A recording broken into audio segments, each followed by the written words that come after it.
سب کے سب سمندر میں ڈوب کر مر گئے، بس میں، میرا بچہ اور ایک حبشی ایک تختے پر بچے تھے۔ اس حبشی نے مجھ سے زنا کی خواہش کی۔ اس نے میرے بچے کو مجھ سے چھینا اور سمندر میں پھینک دیا۔ فوراً ہی سمندر سے ایک بڑا سا جانور نکلا۔ بسم اللہ الرحمن الرحیم۔ السلام علیکم viewers, welcome to my true voice channel. تو کیسے ہیں آپ سب؟ آج کی کہانی کا نام ہے سمندری طوفان میں پھنسی ایک نیک عورت، جس کی گود میں 6 ماہ کا بچہ تھا۔ کہانی سٹارٹ کرنے سے پہلے میں آپ سے ریکویسٹ کرنا چاہتی ہوں، اگر کہانی پسند آئے تو ویڈیو کو لائک اور چینل کو ضرور سبسکرائب کریں۔ تو کہانی سٹارٹ کرتے ہیں۔ ایک بزرگ فرماتے ہیں کہ میں ایک دفعہ طواف کر رہا تھا تو وہاں میں نے ایک اور لڑکی کو دیکھا جس کے کندھے پر 6 ماہ کا ایک بچہ تھا، اور وہ اللہ تعالیٰ سے ندا کر رہی تھی، اے اللہ، تیرا شکر ہے تو نے جو میرے ساتھ کیا۔ میں نے اس سے پوچھا، تیرے ساتھ ایسا کیا معاملہ پیش آیا؟ تو اس نے کہا، ایک دفعہ میں ایک کشتی میں سوار تھی، میرے ساتھ تاجروں کی ایک جماعت بھی تھی۔ ہمارا سفر آرام سے طے ہو رہا تھا کہ اچانک سمندر میں طوفان آ گیا اور کشتی ڈوب گئی۔ سب کے سب سمندر میں ڈوب کر مر گئے۔ میں اور میرا بچہ ایک تختے پر زندہ تھے اور ایک اور حبشی دوسرے تختے پر بچا تھا۔ اس حبشی نے جب مجھے دیکھا تو اپنے تختے کو تیراتا ہوا میرے تختے کے پاس آ گیا اور وہاں سے میرے تختے پر چڑھ گیا۔ آتے ہی اس نے مجھ سے زنا کی خواہش کی۔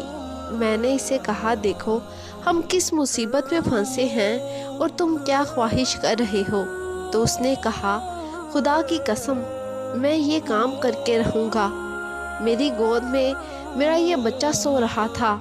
میں نے چپکے سے چٹکی کاٹی تو یہ رونے لگا۔ میں نے حبشی سے کہا، دیکھو میں اپنے بچے کو دودھ پلا کر سلا دوں، پھر جو مقدر میں ہوگا ہو جائے گا۔ اس نے میری ایک نہ سنی اور ہاتھ بڑھا کر میرے بچے کو مجھ سے چھینا اور سمندر میں پھینک دیا۔ میں اللہ پاک سے دعا کر رہی تھی، اے اللہ پاک، پاک ذات ہے تیری جو انسان کو اور اس کے دلی ارادے کو جانتا ہے۔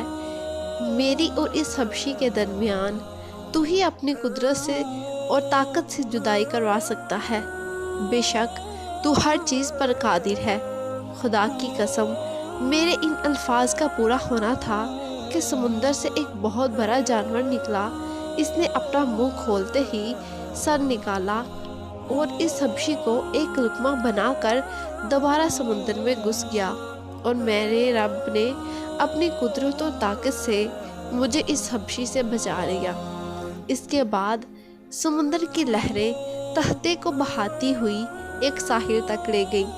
میں وہاں اتری، اپنے رب کا شکریہ ادا کیا اور سوچا یہاں گھاس کھاتی رہوں گی اور پانی پیتی رہوں گی جب تک اللہ تعالیٰ میری مدد کے لیے کسی کو نہیں بھیج دیتا۔ 4 دن مجھے اسی جزیرے پر گزر گئے۔ 5ویں دن مجھے ایک کشتی سمندر میں نظر آئی۔ میں نے ایک ٹیلے پر چڑھ کر اس کشتی کی طرف اشارہ کیا اور کپڑے جو میں نے پہن رکھے تھے ان کو خوب ہلایا۔ اس کشتی میں سے 3 آدمی چھوٹی ناؤ پر بیٹھ کر آئے اور میں بھی ان کے ساتھ بیٹھ کر اس کشتی پر پہنچ گئی۔ تو میرا بچہ جس کو حبشی نے سمندر میں پھینک دیا تھا ان میں سے ایک آدمی کے پاس تھا۔ جب میں نے اپنے بچے کو دیکھا تو میں اس پر گر پڑی اور میں نے اس کو چومنا شروع کر دیا۔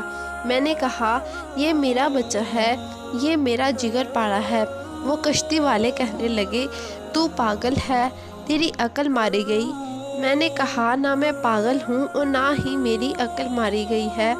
پھر میں نے ان کو اپنی ساری آبیتی سنائی۔ میری بات سن کر ان سب نے سر جھکا لیا اور کہنے لگے، اب ہم بھی تجھے ایسی ہی بات سناتے ہیں۔ ہم سب اس کشتی پر بڑے لطف سے چل رہے تھے کہ اچانک سمندر میں ہلچل ہونے لگی۔ ہم سب کے سب ڈر گئے۔ اتنے میں ایک جانور سمندر سے نکلا جس کی پشت پر یہ بچہ تھا۔ وہ بہت بڑا تھا۔ اس کے ساتھ ہی ایک غائبی آواز آئی۔ ہم سب نے سنا کہ اگر تم لوگوں نے اس بچے کو اس جانور کی پشت سے اٹھا کر اپنے ساتھ نہ لیا تو ہم تمہاری کشتی ڈبو دیں گے۔ ہم میں سے ایک آدمی بچے کو اپنے ساتھ لے آیا اور پھر وہ جانور پانی کے اندر چلا گیا۔ تیرا واقعہ اور یہ واقعہ بڑی حیرت رکھتا ہے۔ اب ہم سب کے سب یہ عہد کرتے ہیں کہ آج کے بعد کبھی بھی گناہ پر آمادہ نہ ہوں گے۔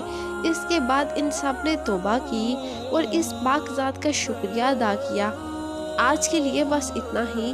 ویڈیو پسند آئی ہو تو لائک کریں، چینل کو سبسکرائب کریں۔ اللہ حافظ۔